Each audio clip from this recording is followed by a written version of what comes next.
Hello, everyone, to the post-war Afghanistan panel discussion. The lecture is organized by Amnesty Student University Group and Volksuniversitetet and supported by UPF and the United Nations Group in Umeå. Afghanistan has been an area of conflict since a very long time now, and this summer a new episode was added. And that's why we organized this panel discussion. And I would like to welcome all of our speakers now. There we have, for example, we have Anna from the Swedish Afghanistan Committee. Hey. And then we have Gabriela from Sweden.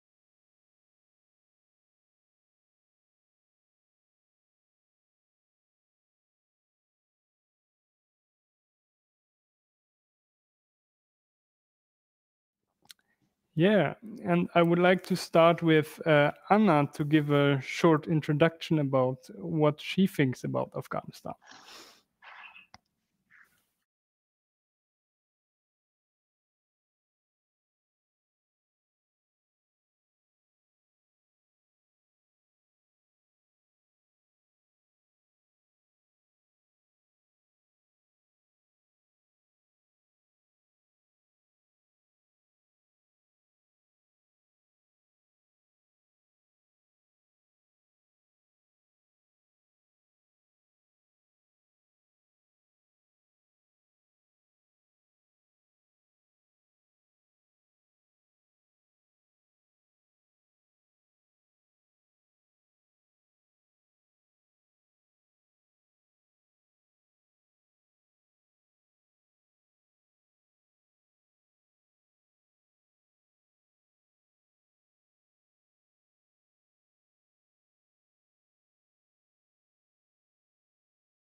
Our work has perhaps a larger extent of support than many other countries' NGOs have had. We also work within development aid. We're not a humanitarian agency.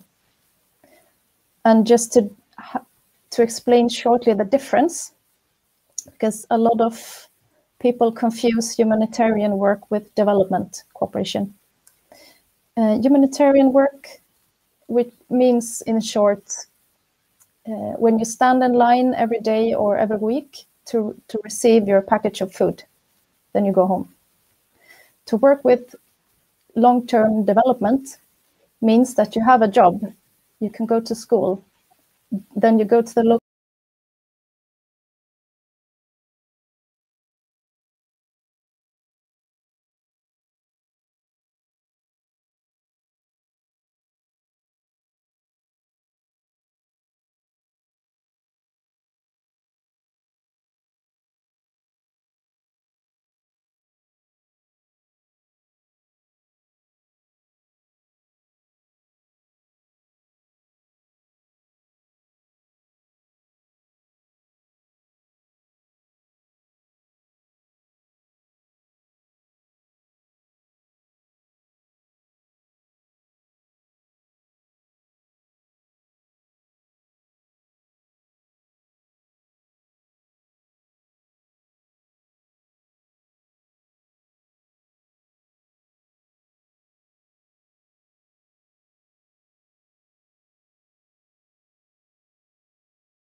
can go back to the Vietnam War, you can go back to how the Brits handled Iraq in the 1920s, and you will see that there is a tendency not only to have an official narrative that hasn't necessarily that much to do with reality, but also because that official narrative serves a particular focus and purpose.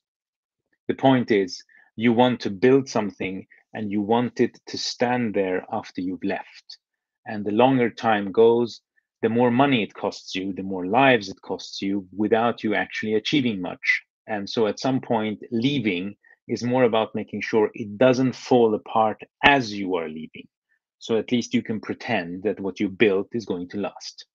And in the case of Afghanistan, not unlike Vietnam, the pretense, the Photoshop narrative becomes very difficult to uphold because it crashes into the immovable object, which is called reality. In essence, Afghanistan broke apart, at least in its official capacity, while the Americans were leaving. Perhaps it wouldn't have broken apart as quickly if the Americans had not had a deadline, but that's also a self-serving idea that somehow if the Americans hadn't set the deadline, things could just continue and go on as they were. That, of course, means that you're totally neglecting the costs in human lives and in the erosion of legitimacy that the Afghan state was suffering from throughout all these years. So in that sense, you can say it was not an impossible project, but not nearly as simple as people wanted to make it out to be. Now, what is going to happen now? We don't really know. Everyone is kind of set on declaring what the Taliban government is going to be about, and I think that's premature. I'm not optimistic about them, but I think also it's a bit too early to tell exactly what it's going to amount to, because I don't think they know themselves. I think they were as surprised by how quickly it went. They knew they were going to win, in a sense, but not this quickly and not in this fashion. So I think you have tensions within the group we call the Taliban, because they're not homogeneous in any sense. You have classical tensions between the ones who are in Doha and in a sense represented a public and political facade, compared to the military commanders who are out there and running their little fiefdoms. And you have tensions with regards to ideology versus pragmatism. And of course, you have the question, what kind of relationship does the Taliban want to have with the outside world? Who counts in the outside world for them? And what kind of relationship do they want to have with the Afghan people, which isn't homogeneous either? And how much can you force the Afghan population to come along with you on your journey of creating an emirate? And to what extent are you going to accommodate the fact that they're not going to all be on the same book or same page as you when it comes to understanding the future of Afghanistan? These are not settled questions. And the Taliban are not the first one to grapple with these questions. Whether they can do it better than they did in the 1990s is, in a sense, what everyone is waiting to find out. Did they learn anything, or are they going to do a kind of a bloody Groundhog Day, bashing their head against the wall, trying to force everyone in Afghanistan to go their way? We'll see. It's too early to tell. I'll stop there. Thank you very much for describing that situation. Gabriela, what would you say about your expertise about Afghanistan? Yes, hi everyone. I would first like to say that there's still a lot of uncertainties in the area that I'm going to talk about, which is regarding the situation of arms in Afghanistan. But I will do my best to give a picture of the situation and the few things that we do know. We know, for example, that the US have, for example, transferred billions of dollars worth of arms during these 20 years, together with other countries as well. These arms have gone to both American military, but also the Afghan forces. And we have now the last month seen pictures in both New York Times and CNN of Taliban showcasing these weapons, so originally American weapons, so showing that they do have some sort of control over some weapons. And although we only have this information about US and their weapons, we can assume that this has also happened with other countries' military and their weapons. this is, for example, one of the things that we are pushing for that Sweden is going to do an investigation of its time in Afghanistan. And this is one aspect that we want the investigation to look at. If the Swedish armed force have, during the time they've been in Afghanistan, left, forgotten, stolen weapons or so on. We know that the Taliban have received or taken many different kinds of weapons. The most concerning one is probably the stockpile of small arms that has been left behind. The Taliban had already quite a sufficient amount of small arms before August this year. And small arms are particularly relevant in these cases because they're easy to maintain. Small arms are easily transported and trafficked. And they also there's a long history of this kind of weapon moving from one conflict to another.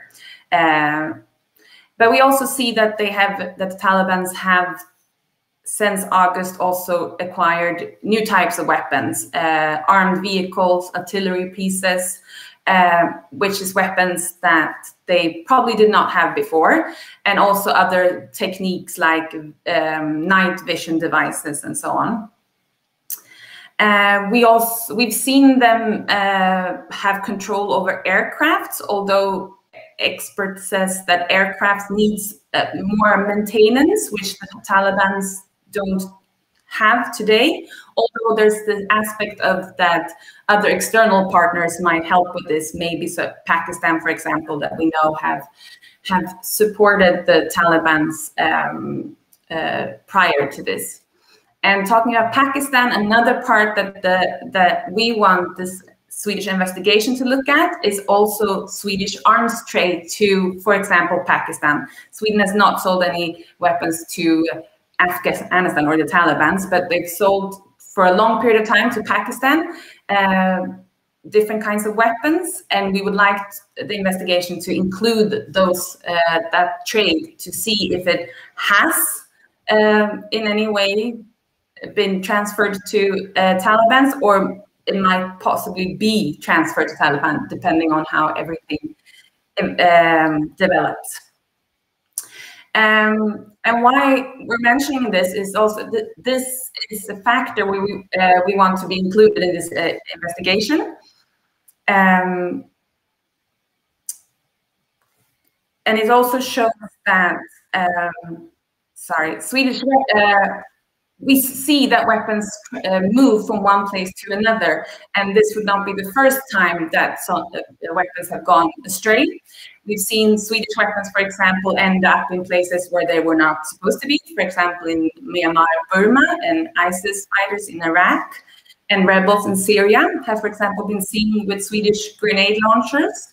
And these weapons have not been sold directly to these actors, as I said, but due to the life patterns of weapons, they have a tendency to end up in hands that were not planned for. And these examples show that we can never be 100% sure where weapons are going to end up, both in time, but also in space. We will never be able to control these weapons from being given away or stolen or left behind. And since they also have such a long time lifespan. And we've seen similar things also happen with American weapons. American weapons have ended up on the opposite side, both in Iraq and Yemen, and also in the prior in Afghanistan, when the Soviet Union occupation and the Americans supported the Afghan Mujahideen, for example. So I'm going to stop there too, and hope to have given you some sort of image of the very uncertain things that exist.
It could have never been a happy ending with a strong democratic Afghanistan. Yes. Are you losing me? Do you hear me now?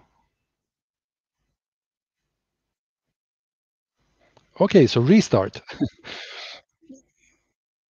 Yeah, I was saying that I'm a generalist. I'm looking at international intervention as such and effectiveness of international intervention.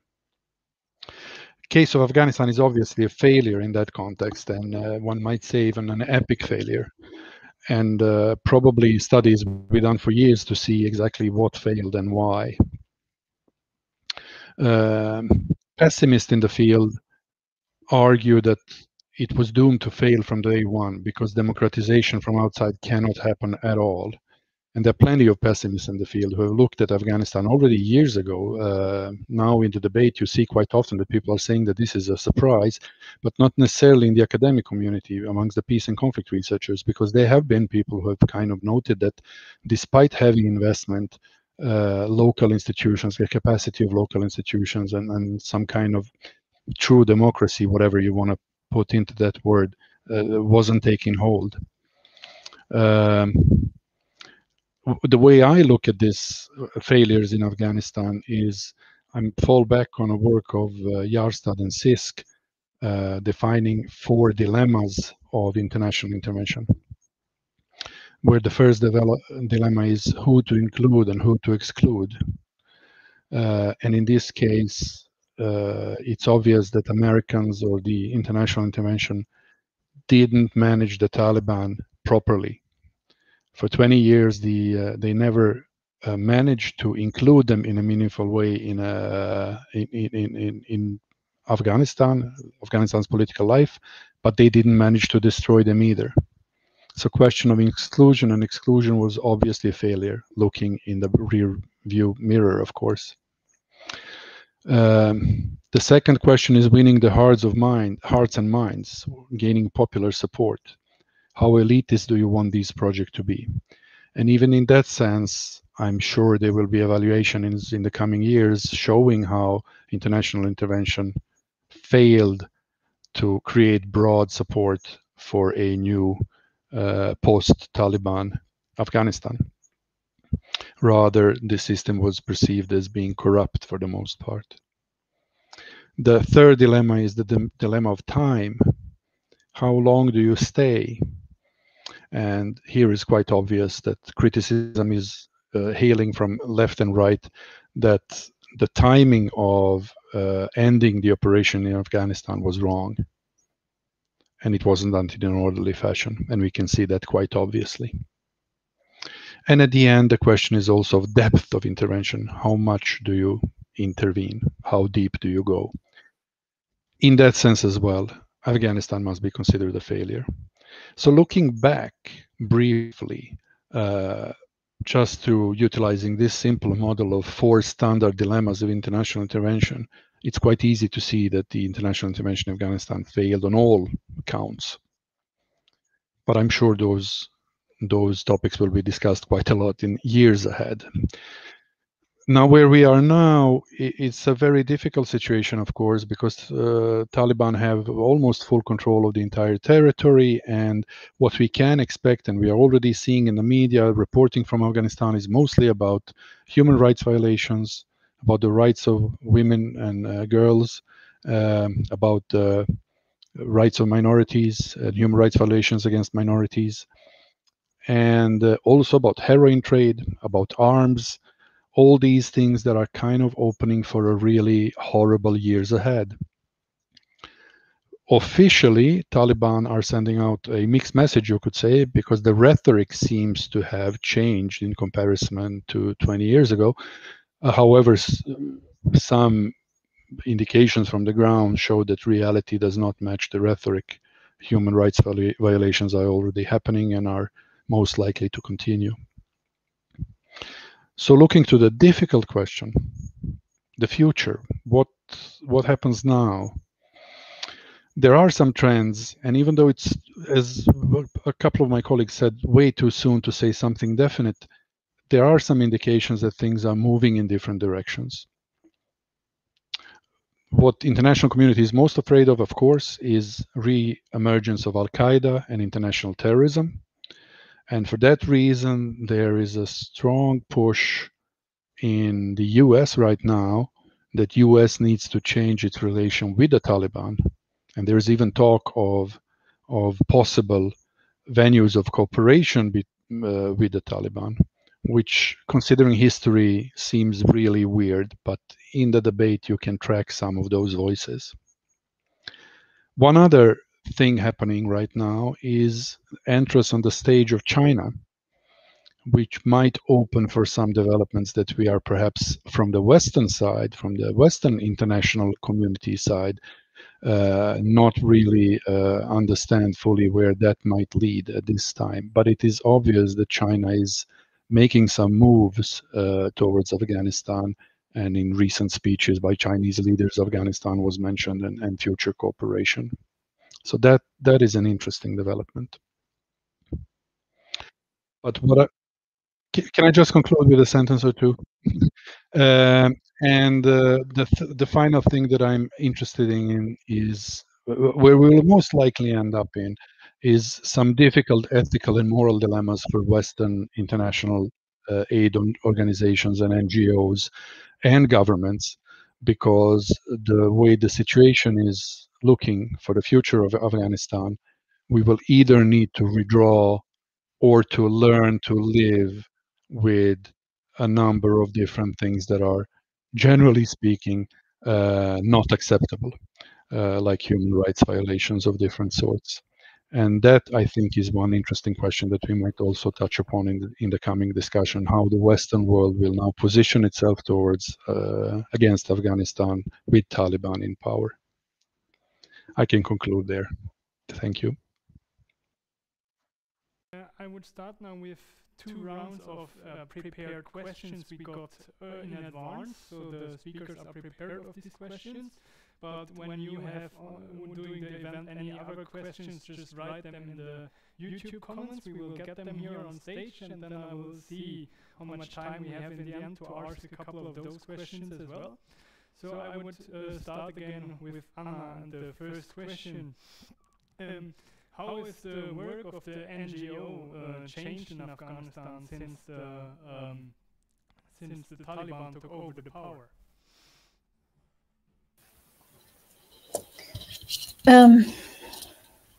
If I can start by saying there's been tremendous failures, but there's also been tremendous progress. 20 years ago, Afghanistan had nothing. There were practically no education, no healthcare system functioning whatsoever, to take two examples. So over 20 years, there's been an increase, for example, with the number of students in school. 20 years ago, they were among a little bit below 1 million. Today, we have about 8 million children that go to school. That increase in that short time is, I don't think we can realize what that means for a society. And that increase also means that behind every child, every girl that goes to school, there is a mother and a father that wants her to go there. There's been a tremendous change in norms and acceptance for girls and women's rights. They not in the way we in the Western part would have desired, but there is progress.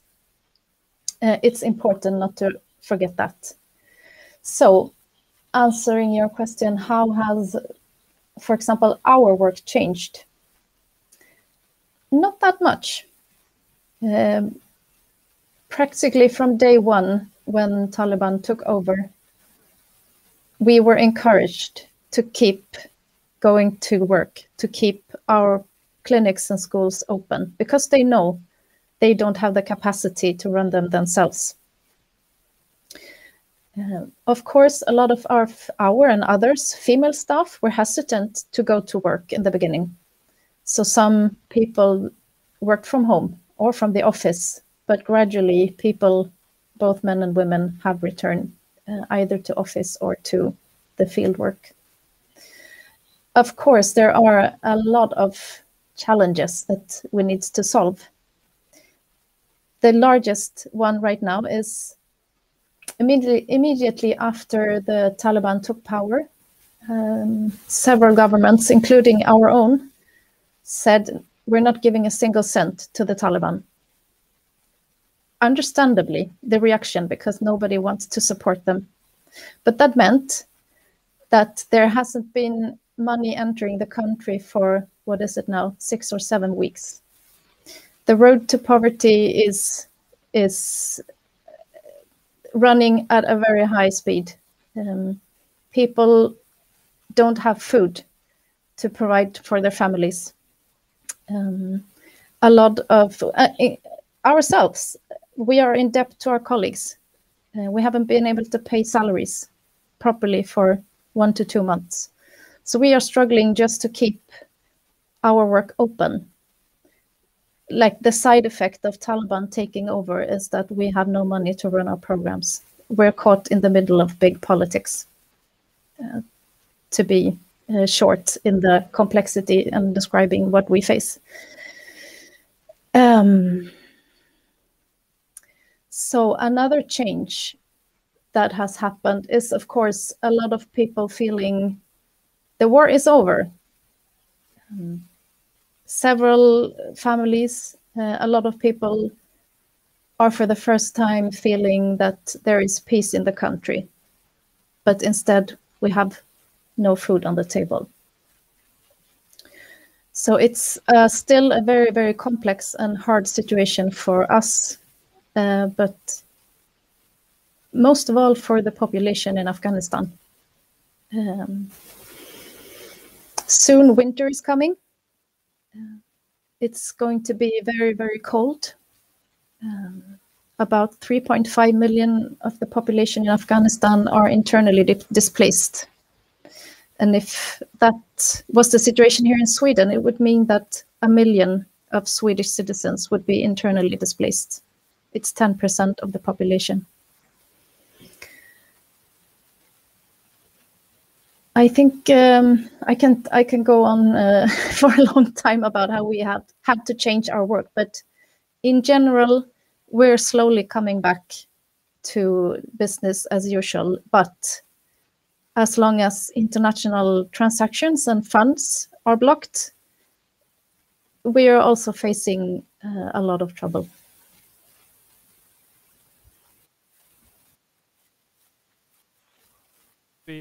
How would you say are the protection of human rights in Afghanistan? Do you see a lot of differences between gender, different religious group, or the difference between rich and poor people, or is that kind of equal? That's a fairly simple question because those differences exist in all countries. There's nowhere where you can find a homogeneous application of human rights or ability to exercise them. Of course, in countries that have been war-torn, like Afghanistan for 40 years, the discrepancies and differences are even bigger and more dramatic.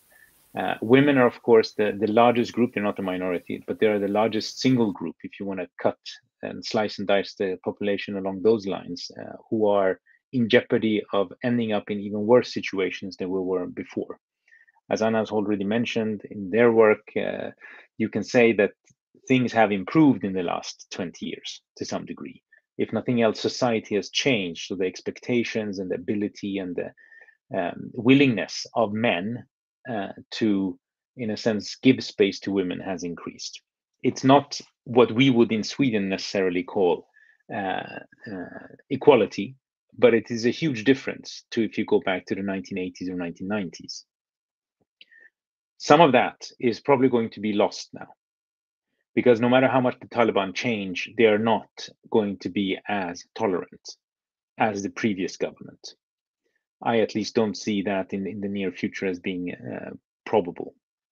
Then there are, Afghanistan is a country where there are lots of people from different religious and linguistic groups that are to some degree intermingled. It's always difficult from the outside and come and say this is a group whether you can see a clear delineation to every other group. But one of the groups that you would obviously think of as being in a very particularly difficult spot now are the Hazara, because they are, as a religious minority, often attacked, killed, and harassed by the Taliban back in the 1990s and in the areas that they've controlled since. And so they are a group that today are probably in a particularly difficult spot compared to 6 months ago. 6 months ago wasn't necessarily great, but compared to now, it was still something different. There was an expectation that the state was supposed to protect you. You can't have that expectation today. There have been attempts by the Taliban to reach out to these kind of minorities, to kind of change the impression that they give in terms of their level of tolerance. But again, here is the difference between impression, rhetoric, and also the local commander and what he's up to at the moment. The Taliban are not a unified, singular military structure where what is said by headquarters is immediately expected to be followed by someone in the field. This is a much more complicated story. And that means that even though centrally the Taliban might give signals of becoming more tolerant towards minorities, that doesn't mean that that's what's going to be practiced. And in the end, like in any other situation, the important thing is not what is written on paper. The important thing is what is practiced. And that is that discrepancy can exist in a country like Sweden, which is fairly well ordered and has a unified state, but it is even bigger in a country where the state itself is partly crumbling and no one is really sure about how much of a state the Taliban are going to end up wanting to have and what that state is going to look like. So that's another aspect of when we talk about human rights in a country like the Emirate of Afghanistan, is their perception, the Taliban, their perception of what is a state, the state they want, isn't necessarily the one that we expect and almost take for granted is the norm. And that means that both institutionally, structurally, and in terms of what they think the state should be doing might be different. So they might want to have schools, but they might not be interested, even if they had the resources, in having a uniform school system where all kids go. That's not something you can just simply assume is the norm that people are striving for. And therefore, when we're talking about human rights in a country like Afghanistan today, we have to take that into account when we want to have a realistic image of the situation. Not what we would like to see, but what we are actually seeing. Thank you. Gabriela, how would you say that the overtake of the Taliban is affecting the security in the region? Well, there's so many uncertainties and unknowns in the answers of these questions. I think some of my panelists have already spoken on this in their first intervention. But of course, there will be a change. I mentioned Pakistan, for example. We don't know what kind of support they will continue giving to Taliban, for example. We've heard about Dua. We've heard about how will the Western world react and position itself. So I don't know what more I can add to what's already been said on that. But of course, it will affect. And we already seen the major effect right now within the country. That will, of course, also with a lot of IDPs and so on. So.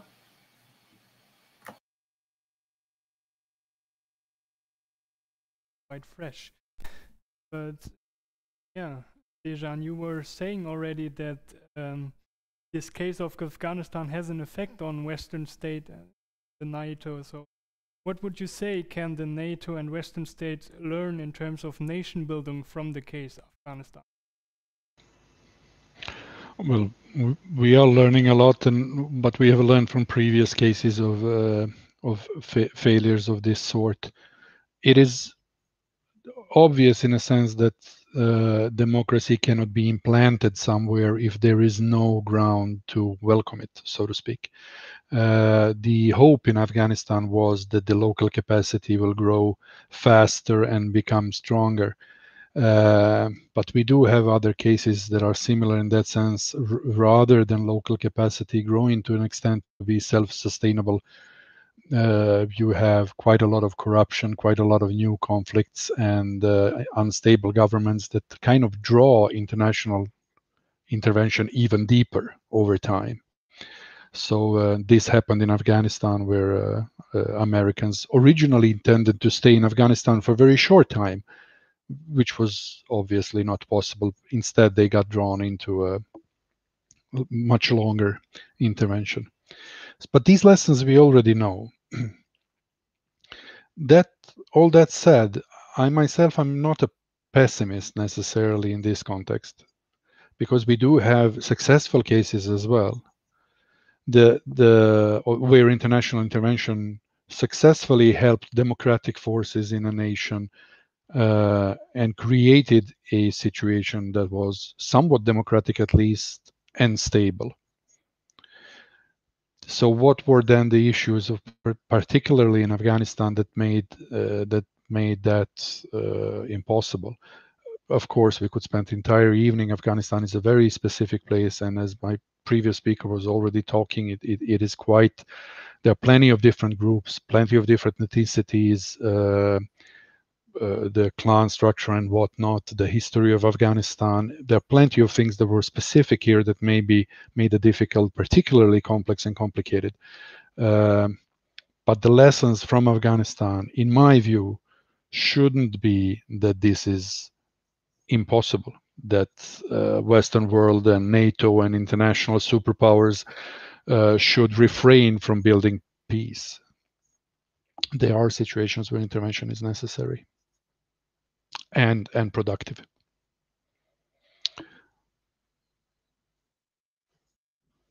Yeah, Anna, what would you say is the most need of the people in Afghanistan right now in terms of resources or the economy? I mean, you were talking about money before.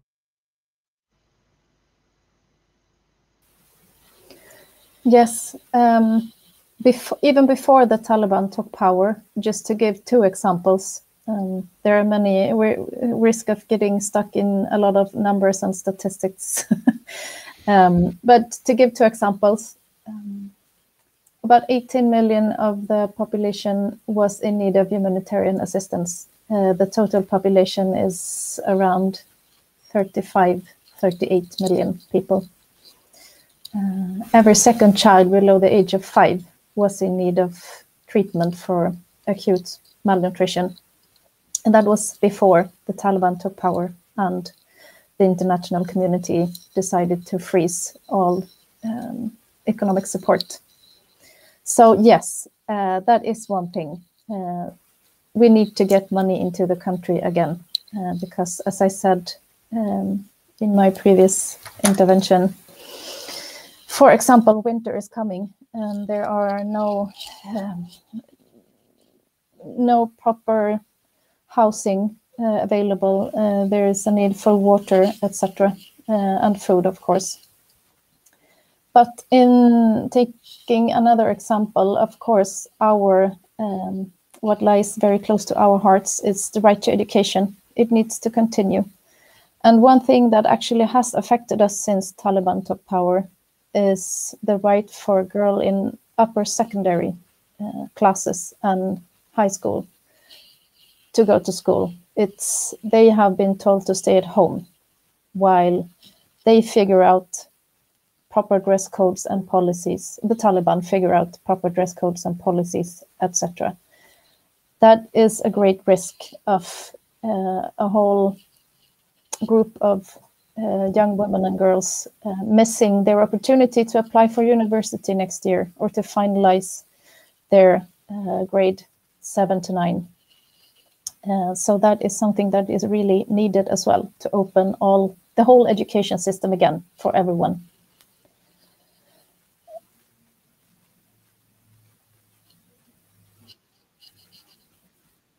Rouzbeh, what would you say could protect the human rights in a state like Afghanistan? Be the driving forces to give more protection to? Well, I think it's several of my co-panelists have already pointed to this. I mean, on the one hand, the Taliban do need money. No matter what kind of state they want to build, they're going to need cash. The problem for Afghanistan is that its main export at the moment is opium. So it's not exactly the kind of thing that you can take to a table and sit down and negotiate with people about better trade deals, because no one officially wants what you're exporting. So on the one hand, Taliban need money. On the other hand, they're not very good at generating it themselves in a way that is considered legitimate enough so that you can actually have trade agreements with other countries. So that gives outside donor countries a kind of leverage. Now, it's not total leverage. It doesn't mean that just because you have a checkbook, the Taliban are going to listen to you. And more importantly, you are not the only one around with a checkbook. The Russians have a checkbook, the Chinese have a very big checkbook, and so on and so forth. So this is a very complicated game where the question is whether you can, in a sense, negotiate some exemptions from the kind of governance that the Taliban have envisaged and at least claim they want to have by conditioning your aid. And so this goes back to something that Anna, for instance, mentioned. That is, a lot of countries automatically decided they weren't going to give any money to Afghanistan because that meant officially now that the money would go through the Taliban. Now, that's a kind of an emotional, immediate, instinctive reaction, which is fine, but it is not particularly rational and it's not particularly constructive. Because the point is that if you want to help people in Afghanistan, you're going to have to deal with their government, whether you like them or not. Now, that doesn't mean that just because you're dealing with them, you're going to get what you want. But if you don't deal with them at all, you are guaranteed not to get anything of what you want. So you're going to have to deal with them one way or another, because you can't smuggle cash in through the mountains in a suitcase. So whatever money you want to aid the people of Afghanistan with has to go through some kind of official channel. So it cannot be done outside of the scope and purview of the actual government of the country. Now, some would say then we shouldn't do it. I don't belong to that school, because I think you should never let the perfect become the enemy of the doable. And the important thing here is, why do you want to be in Afghanistan? Now, if the purpose of being in Afghanistan is to help the people of Afghanistan, then you're going to have to do a lot of trickery to get to it. You're going to have to accept holding your nose while shaking hands. If the purpose of giving aid to Afghanistan is to make yourself feel good because you're giving aid to someone, then of course you can sit on a high horse and say, we don't want to give the money because there's a risk that the Taliban will get some of it. But that's not going to help the people of Afghanistan either. So at some point, you're going to have to decide whether this is about ego or whether it's about the purpose being helping the people of Afghanistan. I'm not saying it's a guaranteed success just because you talk to the Taliban, but I'm pretty sure it's going to be a guaranteed failure if you don't talk to them. So that's the reality we live in. And we can all wish for a different reality, but I don't really see any way around them at the moment. The other thing that one can perhaps find some consolation in is that this is now, it's only been a couple of months. What things are going to look like in a year or two is difficult to know. Now, some people might dream of the Taliban being overthrown. And, there is obviously a certain attraction in that scenario. The problem, of course, is that overthrowing them requires war. And if there's one thing Afghanistan has had enough of for 40 years, it's war. And unless someone comes up with a very magical formula for war, which somehow supersedes what the Americans were capable of, the strongest military force on the planet, then I don't see how that would not turn out to be a protracted war. And so you're probably going to end up ruining more things and killing more people than you can save. So if war is not an option, the only other option is patience and finding ways of creating or engendering or encouraging pragmatism among the Taliban. And see what you can, in a sense, get away with. If not under their nose, then at least in some way under their supervision, because you're not going to be able to get away from them. Talking about war, the next question to Gabriela fit there a little bit. The NATO and the American army left a lot of weapons in Afghanistan. How dangerous are these weapons now in the hands of the Taliban, and what kind of weapons they got from? I think I answered most of this in my intervention, but can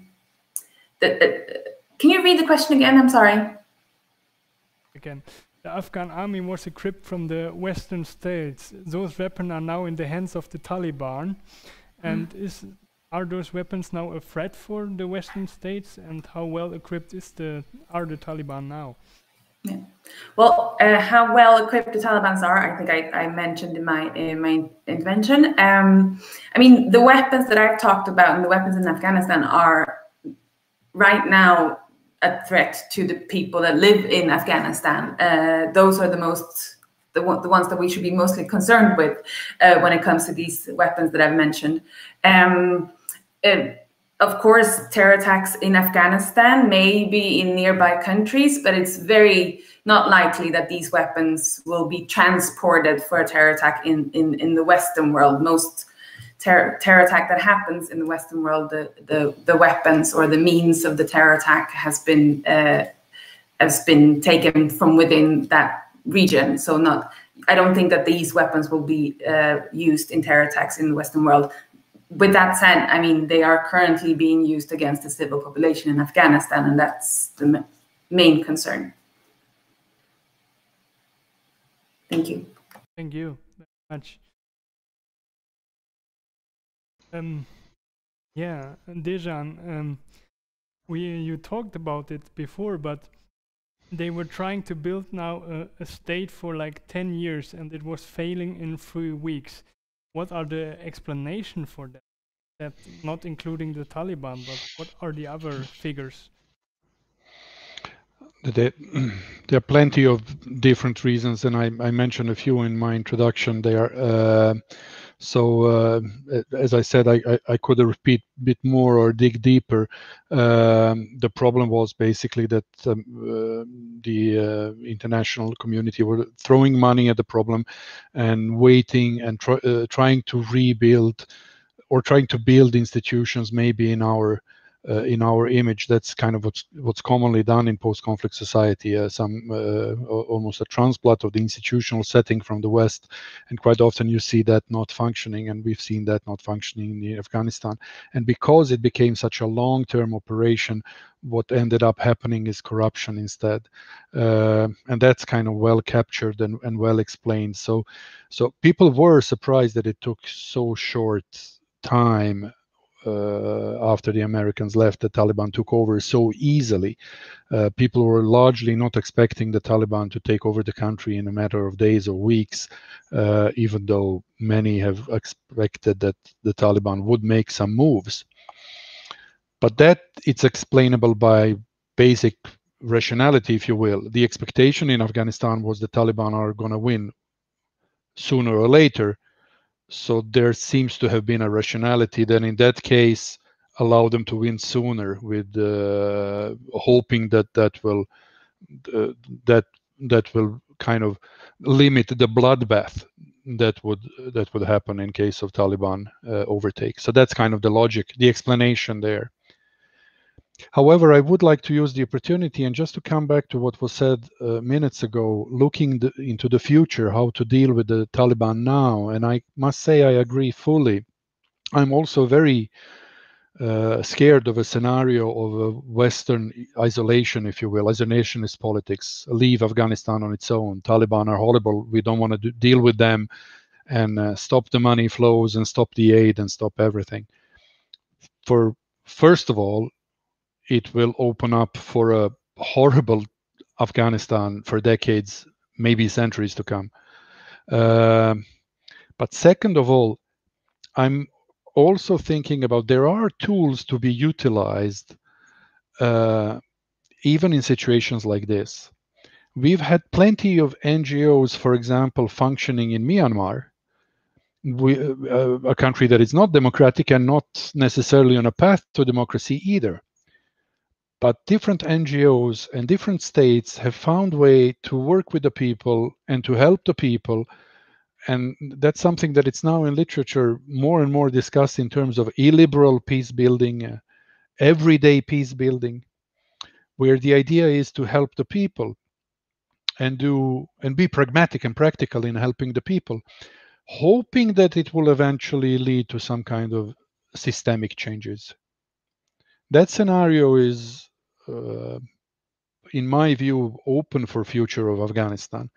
However, it does require us to rethink some things and to rethink high horses we sit on and some moral, ethical prerequisites and conditions when we deal with international aid, and basically our self-image of what are we doing in the global south and why and how. And I'm thinking here about the necessity of marriage between liberal democracy and market economy, and then peace and aid and development. There are places in the world like Myanmar, North Korea, now Afghanistan, where you need to rethink the very ground we stand on when we work for development and for the better future of the people of those countries. Yeah, I mean, that's really fitting to the question we got in the chat here, where it was asked that the person have heard that put more money into a dysfunctioning state is basically leading to more and more corruption, and it's not really worth it to invest. How would you respond to this kind of statement? Anyone?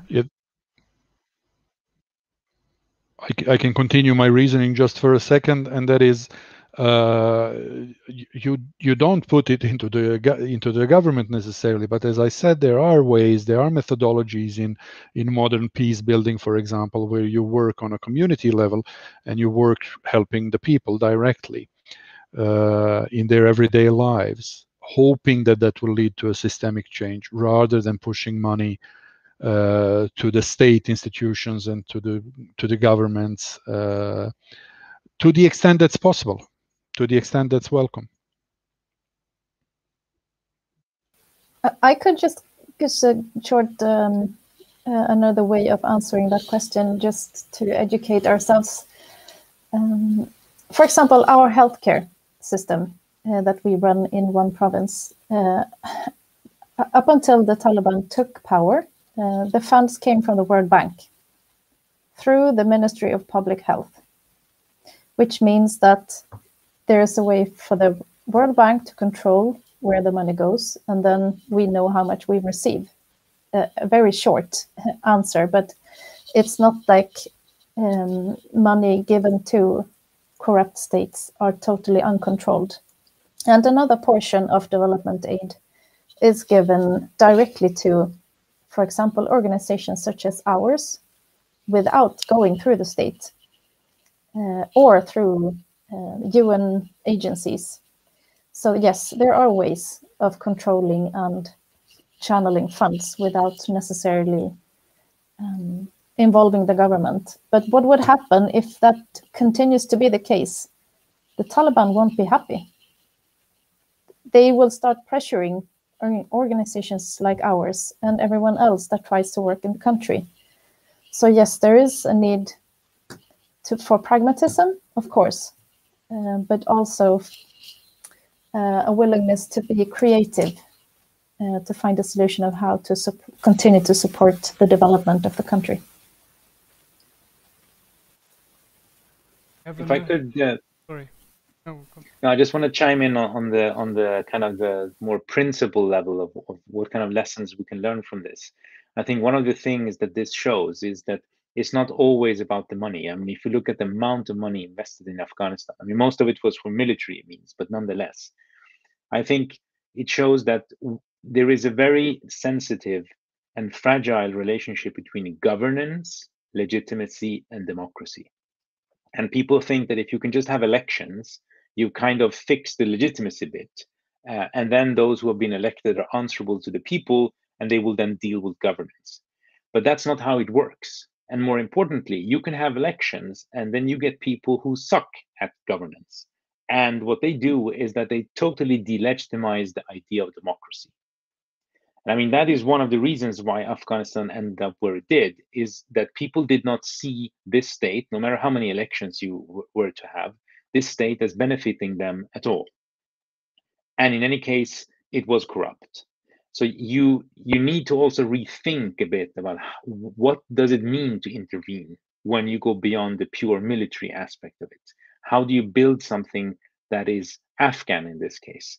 And that requires to think more in terms of governance, and as Dzenan was mentioning, illiberal nation building, or whatever you want to call it, than thinking, let's just have regular elections and then it kind of will sort itself out. Democracy is a very complicated governance system. And before people see the advantage of it, beyond being able to elect, because being able to elect does not give you food on the table, it doesn't pay your rent, it doesn't do any of those things that most people require.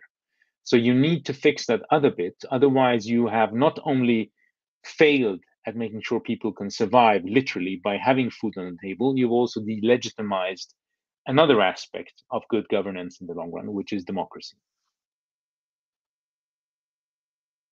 We have one last question, and I don't know who is the perfect to answer this, but will there be another refugee wave from Afghanistan towards Europe? I mean, I was mentioning that a lot of people are already displaced in the country, so how likely is it that those kind of people leave the country and get into the Western direction?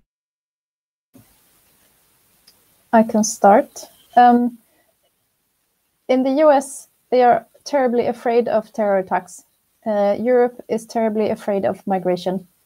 So what happened just, I think it was the beginning of this week, the EU has released a large funding for the neighboring countries.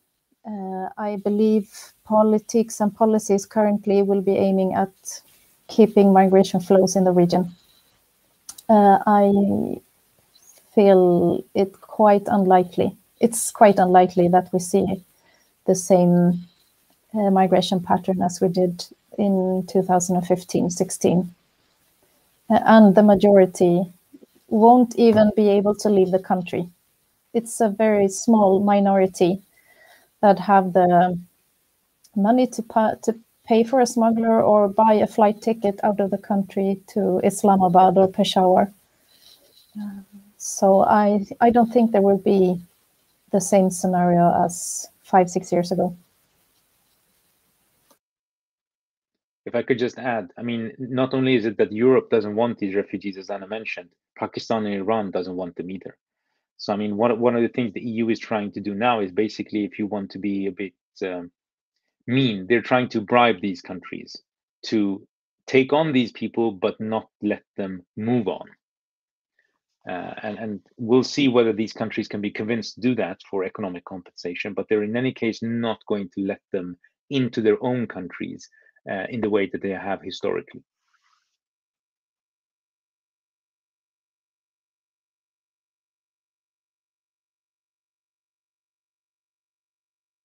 Any more questions, I think? So I would really like to thank you for this very, very interesting discussion today, and the very meaningful lecture and panel discussion, because I personally learned a lot of this, and I really hope that the situation in Afghanistan will improve, because the people were suffering so long under different conflicts they had, so they deserve a little kind of peace life and meaningful life there. I hope that will also a bit optimistic will improve in the future. And yeah, I will thank you guys as the panelists first, and then I will also thank the audience and thank to the supporting organizations such as UPF and the United Nations organization in Umeå, and especially thanks to the Volksuniversitetet and Staffan, who was responsible for the technique. And I also want to thank my team from the Amnesty student group in Umeå University. Thank you, everyone. Thank you. Thank you.